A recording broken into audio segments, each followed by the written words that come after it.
Part 7. Dhamma Practice. We are like a chicken, that's all. The chicken's born, has chicks, and spends its day scratching around in the dirt. And then, in the evening, it goes to sleep. In the morning, it jumps down to the ground and starts scratching around again. And then, in the evening, it goes to sleep again. Is there any point to it? No. We are like chickens, like creatures with no wisdom. The owner comes every day with food. He takes hold of the chicken and lifts it up in his arms to look at. The chicken thinks the owner's being affectionate. As for the owner, he's thinking, it's getting heavy. How much does it weigh? Is it up to 2 or 3 kilos yet? The chicken doesn't know what's going on. The owner brings it rice to eat, and it's happy. It thinks the owner loves it. It eats it all up, gets fat and thinks it's got it made. But as soon as the chicken weighs 2 or 3 kilos, that's it, off to the market. That's how most people lead their lives. They don't see the danger, they're deluded just like the chicken.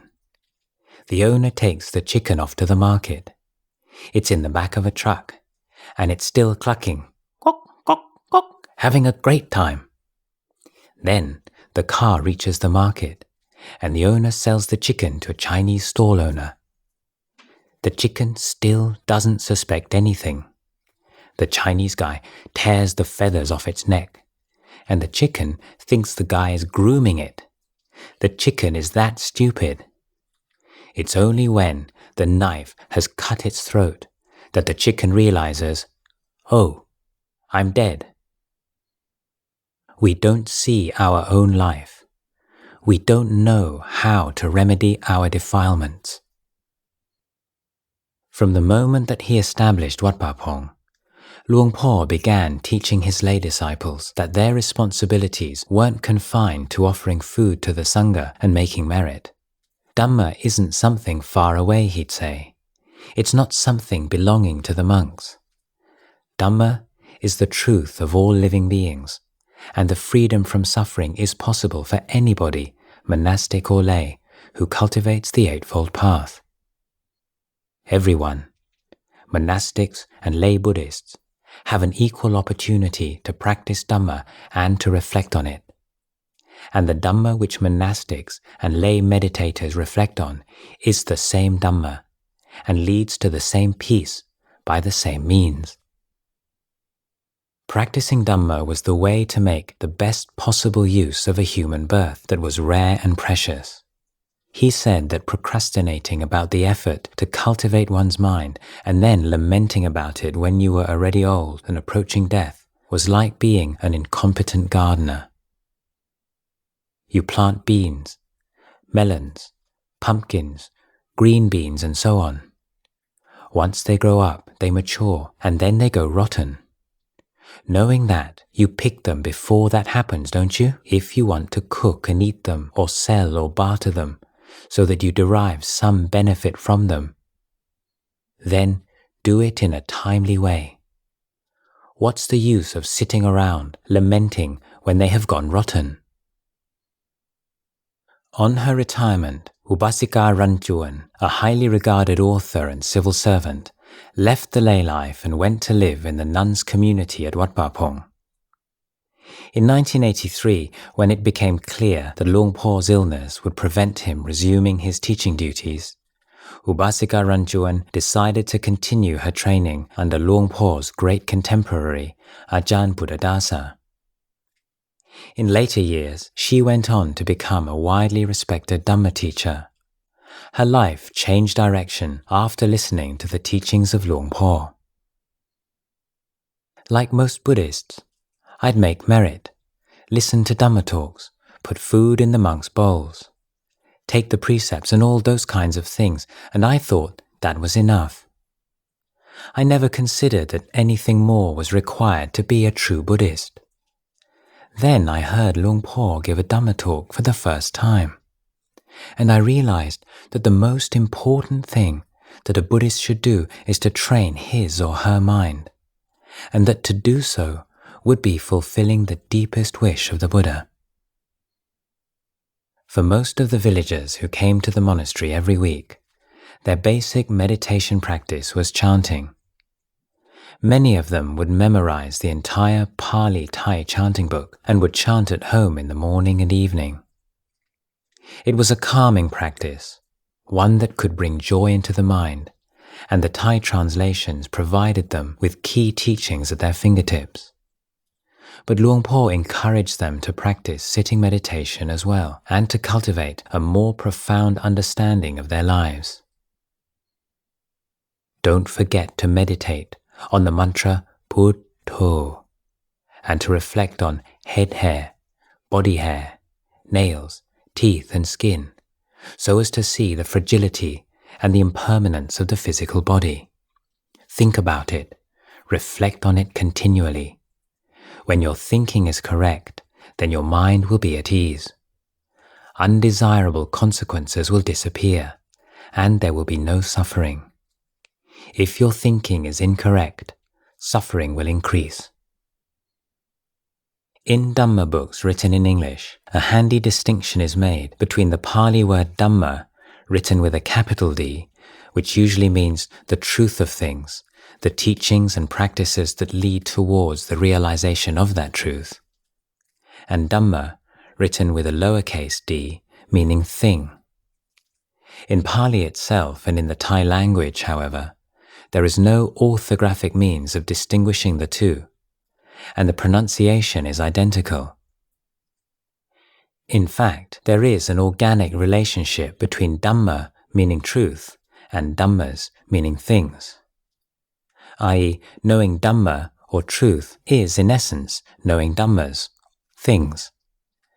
Luang Por referred to this frequently when he was trying to bring Dhamma practice down to earth for his audience and emphasize its practicality.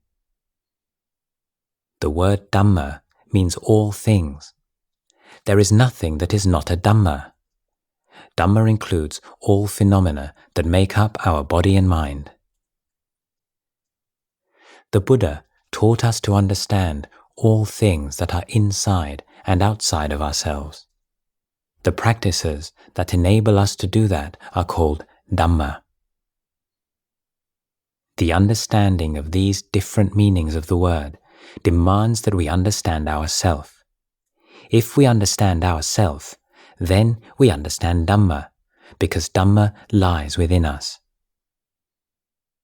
He said that Dhamma practice, realizing truth, consisted of developing the correct relationship to Dhammas, things.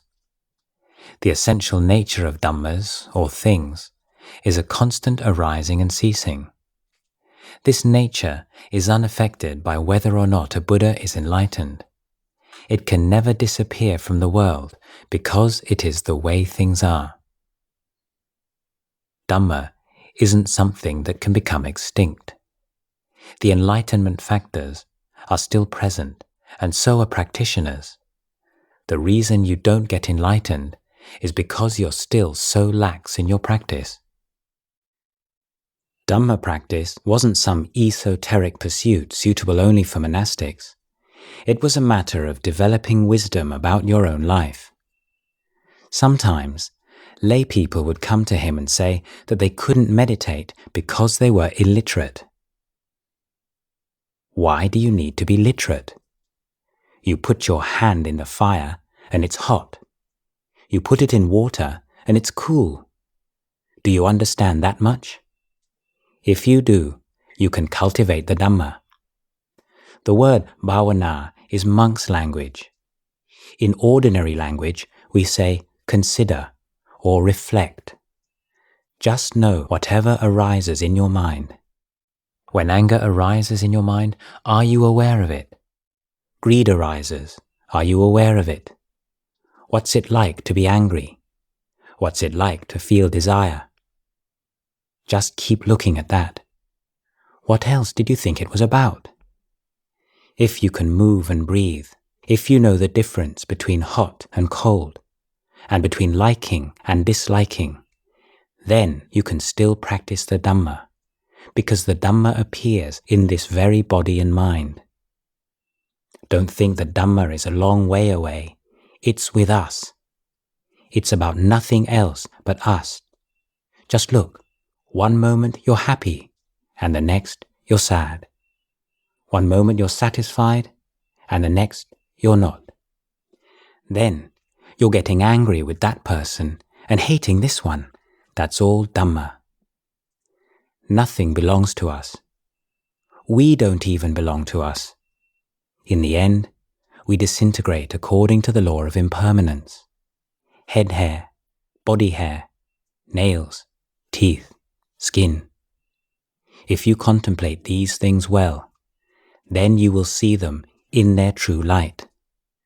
These things are not ours, because they're not under our control. The whole body is the same. When it wants to hurt, it hurts. When it wants to get old, it gets old. And when it wants to die, then it dies. It never listens to us about any of it.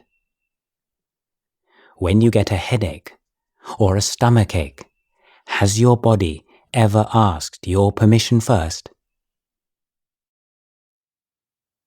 Mindfulness is your business. It was mindfulness, bringing to mind, bearing in mind all that needed to be brought to and held there at any moment, that Luang Por taught was the key to the practice. In daily life, one of the most important aspects of mindfulness practice was keeping the precepts in the forefront of consciousness. The meditator had to be constantly aware of the presence or absence of defilements in the mind. When someone asked him whether it was possible to do that all day, he replied, "Right up until the day you die. All day is a bit too short a time." As long as you were breathing, you could be aware. A woman complained that she had so many tasks to see to that she did not have time to practice mindfulness as well. He said, "That is your task. Maintaining mindfulness is a task. People who are mindful perform their tasks well. If you lose your mindfulness for 2 minutes, you're crazy for 2 minutes. For 1 minute, then you're crazy for 1 minute. Not speaking harshly to anybody, that is a mindfulness practice. You need to be aware of what mindfulness is and how it functions. Are you thinking of harming others? Is your thinking wrong? Be aware of this. Others can't see your mind, but you can. With mindfulness encompassing your mind, then morality, concentration and wisdom can arise. Look into this. When you're going to say something, mindfulness is like having someone there telling you what to say who knows the implications of your words and whether you're repeating yourself. When you don't know what to do, mindfulness knows. Attana chodayatanang. You must admonish yourself. That's how you become your own refuge. Otherwise, if you think you'd like to do something that's not right, you look about from side to side.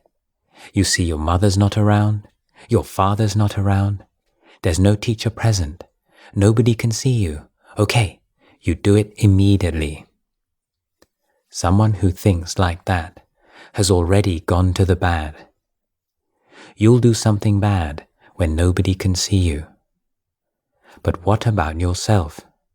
Aren't you someone as well? Do you think it's possible to do something without this person seeing? Luang Por summarized, with constant mindfulness, everything is Dhamma. If you know the Dhamma, it's not possible to lie to yourself or others. Looking at the mind meant constantly monitoring it to see what was causing suffering. There had to be some kind of craving and attachment in the mind for suffering to arise. It's very simple. Look at where you're attached. When there's strong suffering in the mind, or so much happiness that you get carried away by it, then there's been an error. The error was in taking ownership of the mental state. By exploring where the mind is stuck, mindfulness arises. If you have constant mindfulness and alertness in every posture, then you will know right and wrong. You will know pleasure and sadness. And when you know what these things are, then you will know the method of dealing with them so that they don't cause suffering. This is how I have people learn about samadhi. When it's time to sit, then sit for a reasonable time. That's not wrong either. Know what sitting meditation is all about. But cultivating samadhi isn't just sitting.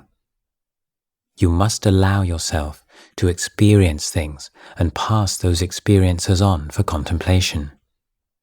So, what can you come to know through contemplation? You know that this is impermanent, unsatisfactory, and not self. Nothing is fixed.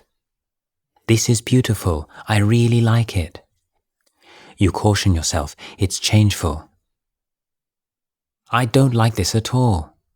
Tell yourself, it can change, can't it? That's utterly correct. No question about that. But you go for things. I'm going to do that. It seems so cut and dried, and you're after it already. Don't do that. However much you like something, you must remember that the liking can change. You eat some foods and, oh, this is delicious. I love it. That's how you feel about it. You must reflect that the feeling is not a sure thing. Do you want to know how it's not a sure thing? Try eating your favorite food every day. Every single day. Before long, you'll be complaining that it doesn't taste so good anymore. Give it a try. Then you'll like something else instead. And that won't be a sure thing either.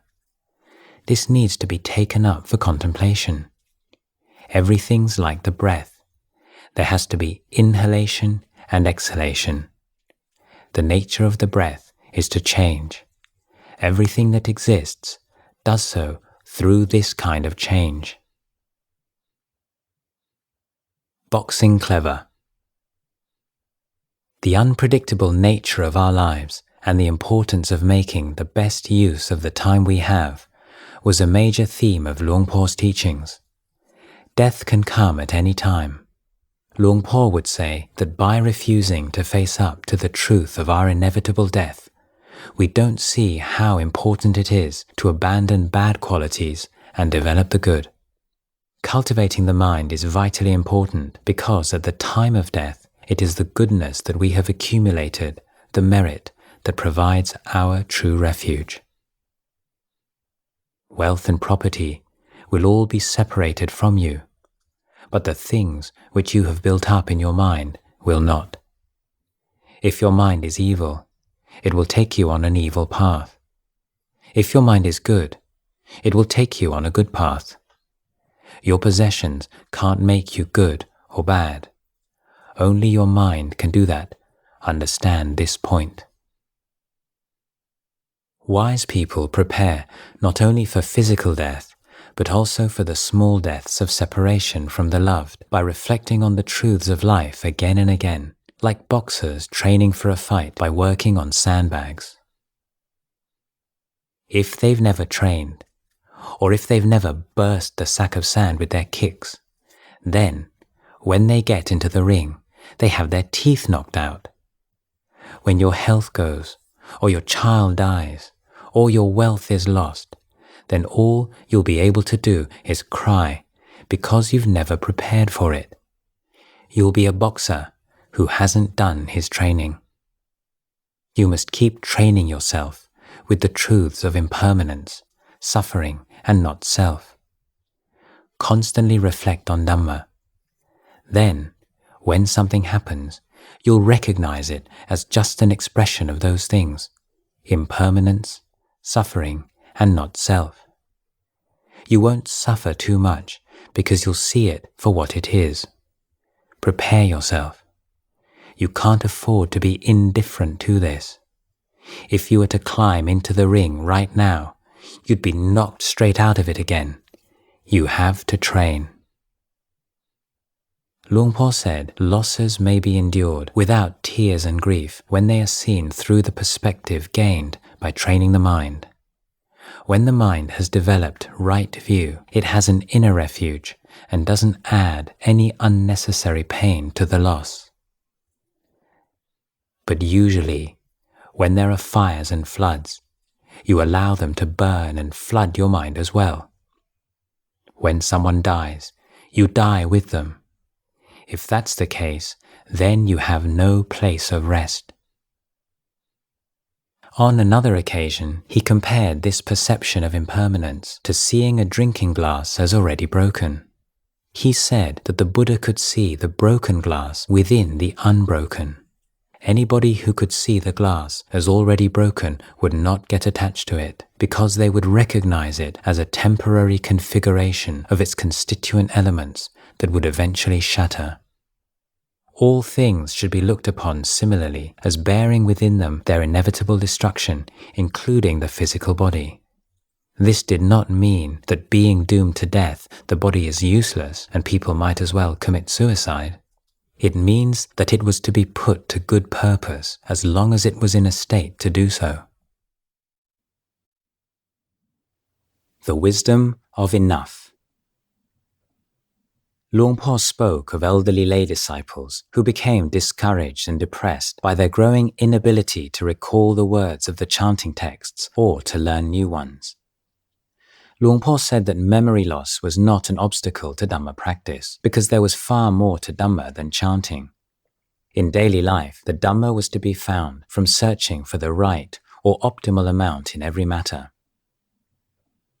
When you're eating, you need to make the mouthful of rice just the right size in order to chew it conveniently. That is Dhamma.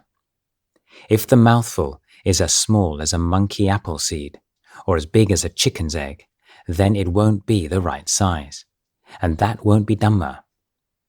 It's the same when you're making a dress or a pair of trousers. They have to be just the right size for the wearer. Make them too small for the wearer, and he can't put them on. Too large, and they look ridiculous. The clothes that you wear to the monastery, if they're clean and without holes, that's fine. If you're poor, then struggling to find the money to buy more expensive clothes, exceeding your income, just leads to difficulties. Protect your mind from excessive desires for things which you don't need and have no right to. Pursue your desires in correct and appropriate ways. When you get what you want, there's no need to get overly happy about it. And when you lose something, don't get overly sad. Don't allow your mind to get carried away with forms, sounds, odors, tastes, and touch sensations. Know whatever things coming into the mind are making it dull, sullied, and disturbed, and use whatever means necessary to chase them out. This is what it means to practice Dhamma. The mind is most important. Acting well or speaking well depends on the mind. Harmful actions and harmful speech depend on the mind. That's why we need to train ourselves with sitting and walking meditation, and with reflecting on our experience. That's all it is. One of the most enjoyable features of Luang Por's Dhamma talks was his use of everyday words and phrases to convey profound points of Dhamma. One such phrase was "Man ko khe nan le," rendered here as "that's all it is." It's one of those simple phrases that defy easy translation. It's used to deflate, often employed to tell someone who's making too much out of a matter that it's less valuable, less important than they think, that it doesn't affect the main issues at hand, that it is, when all's said and done, a limited, unsatisfactory thing. The nearest parallel English expression might be the dampening, "so what?" I'm going to give you a short, abbreviated teaching to use in your daily life. Everyone inwardly recite, That's all it is. This one phrase is enough to reduce your suffering. Everything leaves us, dies to us. However good and noble, beautiful or ugly things might be, they're all part of the world. You will have to leave them behind when you die. Don't attach to them at all. If you have a responsibility, then fulfill it. If it's your responsibility to make a living in order to look after your family, then go ahead. Make enough to eat, enough to live. Be content with what you can make, a lot or a little. Or if you're unsuccessful, then be at peace with your failure and then try again. Whatever the case, this mantra, that's all it is always appropriate. Your suffering will naturally recede. That's what it means to live wisely. Whenever you take things up to reflect on them, through this phrase, it will all become Dhamma. These words can be used as a tool. Bhavana. Some 5 years or so before the end of his teaching career, Luang Por gave a talk to the lay supporters gathered together on an observance day night. It's a talk on the topic of bhavana that summarizes much of his teaching on Dhamma practice. Bhavana, or cultivation, means the action of creating or improving. Any effort put into creating or developing goodness and wisdom was bhavana. In fact, giving and virtuous conduct should also be seen as forms of bhavana. He said, in giving, in keeping precepts, there must be Dhamma cultivation at every moment.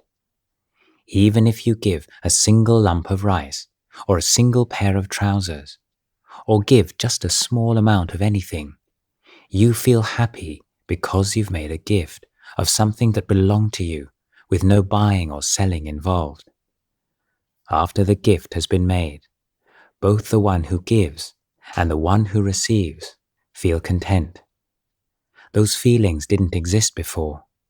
The creation of those feelings is called cultivation, bhavana. The benefits of giving did not end with the act itself. He also urged his audience to practice the meditation of recollection of generosity, chaganusati. By bringing to mind one's kind actions in the past, great joy could arise in the mind and suppress the hindrances to lucid calm and wisdom. Cultivation of the Dhamma was to be carried on in every posture. In daily life, the emphasis should be on reflecting on experience in the light of Dhamma. Whether you're working or performing some good action, whatever you're doing, cultivate the Dhamma by reflecting on what's going on. Cultivation doesn't just mean sitting. Standing can be cultivation. Walking can be cultivation. Sitting and lying down can be cultivation. In every posture, it means trying to make your thinking correct. Luang Por used the word thuk tong, translated here as correct, to mean conforming to the nature of things. Thuk tong was an important word for him. On one occasion, he summarized the Buddha's teaching with the words, Dhamma means correctness. By making thinking correct, he was not necessarily pointing to the cultivation of specific correct thoughts, but rather to thinking that was free of defilement, thinking that took into account the realities of impermanence, unsatisfactoriness, and not self.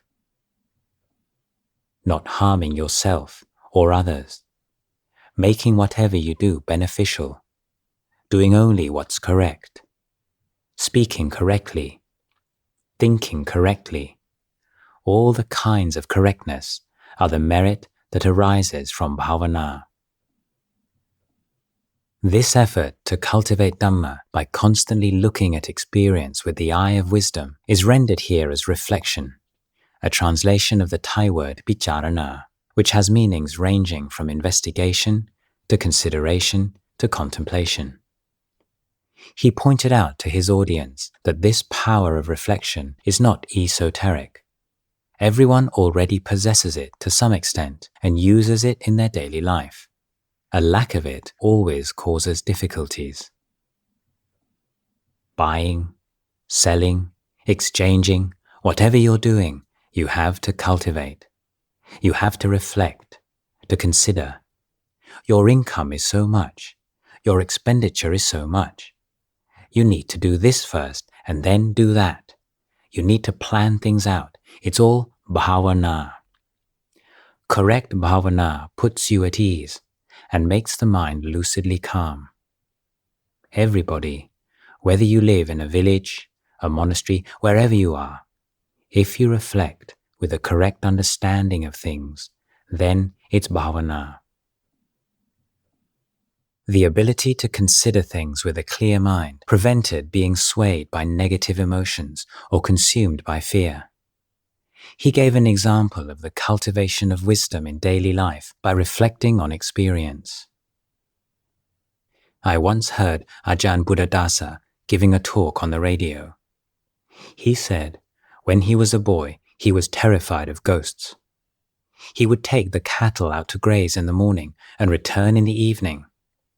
On the way home, he would pass a cremation forest, and he would be afraid and would climb up on the buffalo's back. The buffalo would be munching grass indifferently. One day, as he sat there on the buffalo's back, he thought about it. This buffalo is better than me. It's not afraid of ghosts. It's happily chomping away on the grass. It's the one sitting on its back that's afraid of this and that, constantly full of dread. As he considered it, he saw that fear arises from thinking. It's a conditioned phenomenon. Using wisdom in daily life, he explained, is the ability to recognize and reflect on the impermanence of our experience. The wise person takes nothing for granted. Fools assume that tomorrow will be more or less the same as today, and that we will be more or less the same person throughout our life.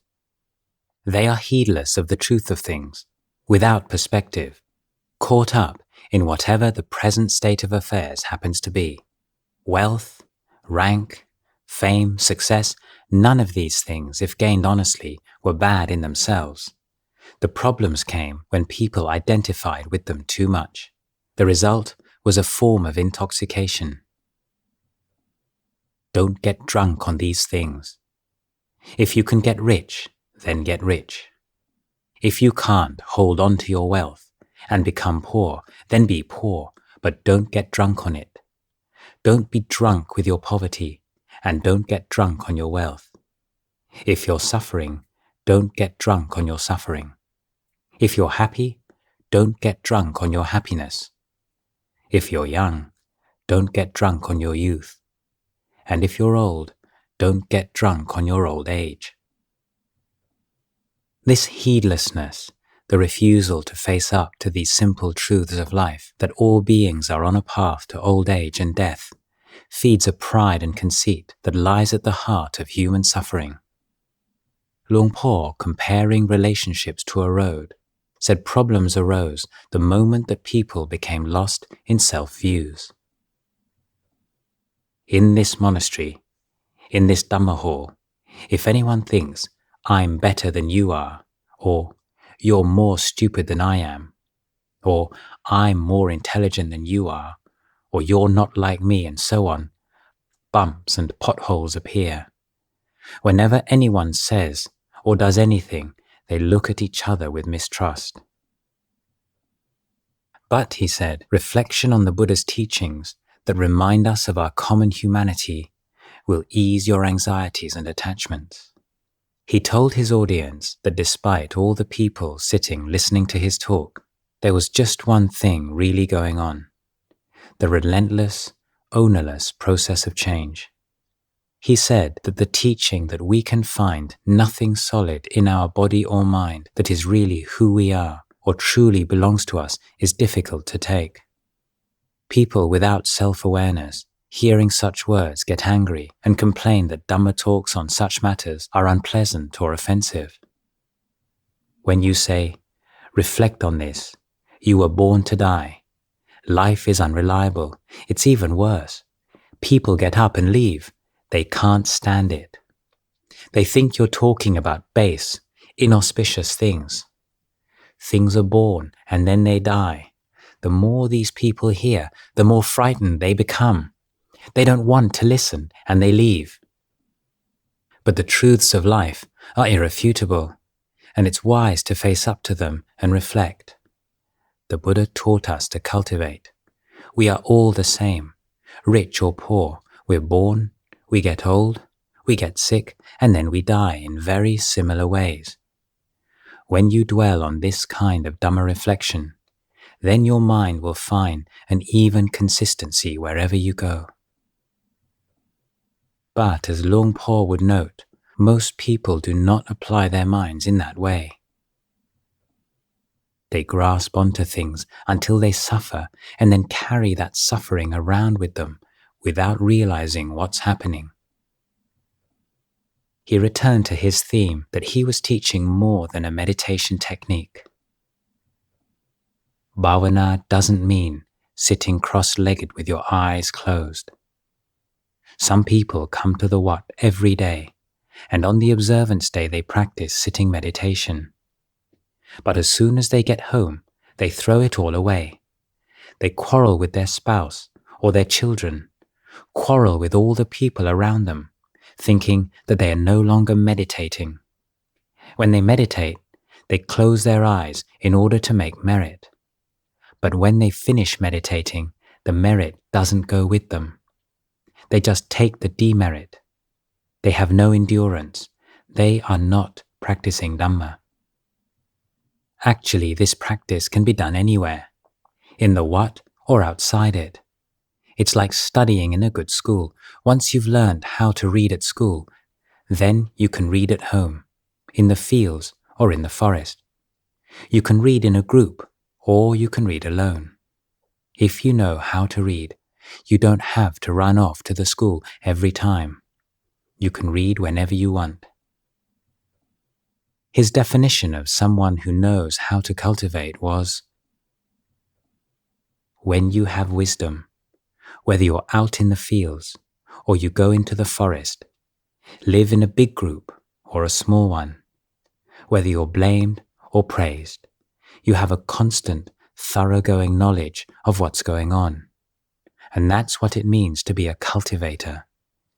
You have to know the nature of all mental states. When you do, you're at ease. You're someone who knows how to bhavana. You have a single object. Luang Por is using the phrase single object here in an unusual way. Based on the Pali ekaggata ramana, it would usually be used in reference to the development of samadhi. In this context, Luang Por explained it to mean no entanglement. There is no entanglement with any object because the mind does not grasp at experience as self or belonging to self. Thus, the mind dwelling on a single object does not mean that it's focused on one particular phenomenon, but on the nature of things, anicca, dukkha, and anatta. It is the letting go of attachment to phenomena through seeing their true nature that is correct cultivation. Standing, you must be a cultivator. Walking, you must be a cultivator. Sitting, you must be a cultivator. And lying down, you must be a cultivator. The reason why cultivation must be practiced in all postures is because death can occur in any posture. Cultivation is a preparation for death. If you only cultivate in the sitting posture, what will happen if your death approaches while you are in another posture?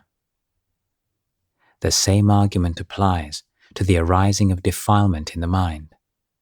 Have you ever been angry while you were lying down, or are you only angry when you sit with your eyes closed? If you're going to depend solely on sitting meditation, then how can you cultivate? Cultivation means a thoroughgoing and comprehensive knowledge of what's going on. The Buddha had us be mindful and have self-awareness, wisdom and circumspection while standing, walking, sitting and lying down, able to see the flawed and unflawed states of mind at all times. That's what it means to be a cultivator. If you have this constant knowledge, then nothing can affect you adversely. The mind is constantly smooth and at ease. The mind is in its normal state.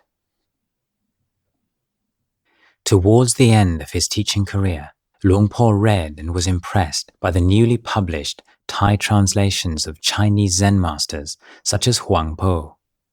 This became apparent in the way in which he began to talk about the distinction between the mind itself and mental states. He started to use terms like original mind, not as philosophical positions, but as a skillful means to be used for looking within. At the end of this talk, Luang Por emphasized that people make a mistake in complaining about their mind being in turmoil.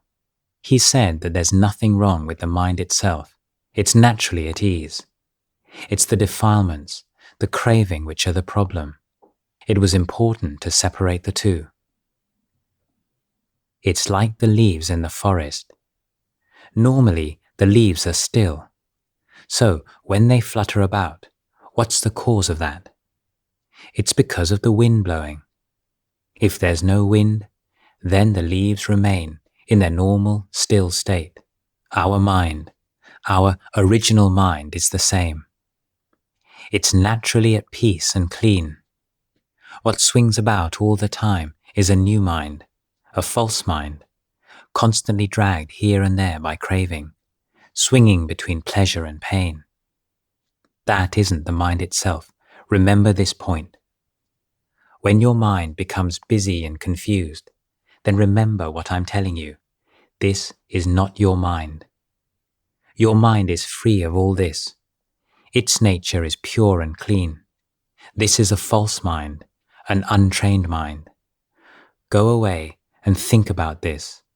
Then you will know how to discriminate in your Dhamma practice. Don't watch over anything else but your mind. Luang Por said that Dhamma practice meant searching for the natural, original mind. Once that was recognized, then nothing could stir it up.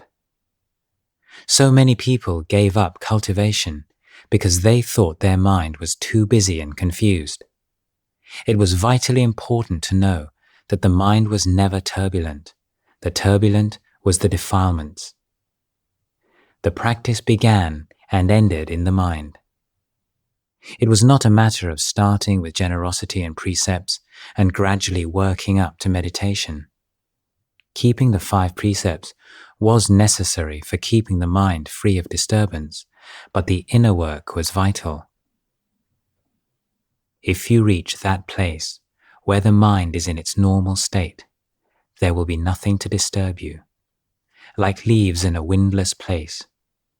Take this away as your homework. Look into the mind. Keep removing what is not so good until you reach the leaf that no wind blows. Reach the pure mind. The Buddha said that right there lies the path to freedom from suffering. At the end of the talk, Luang Por gave a rousing call for diligence. Life is short and uncertain. Don't waste what little time you have. The days and nights are relentlessly passing. Right now, what are you doing? The Buddha bashes people like this, and they're indifferent. They don't feel anything. The days and nights are passing, never slowing down. What are you up to? What are you doing with your life? That's what he's asking. Ordinary people hear that, and they're unmoved. But people who have supporting conditions hear this, and they think, what am I doing? Am I suffering? Am I happy? What are the inner causes of that happiness? What would add to it?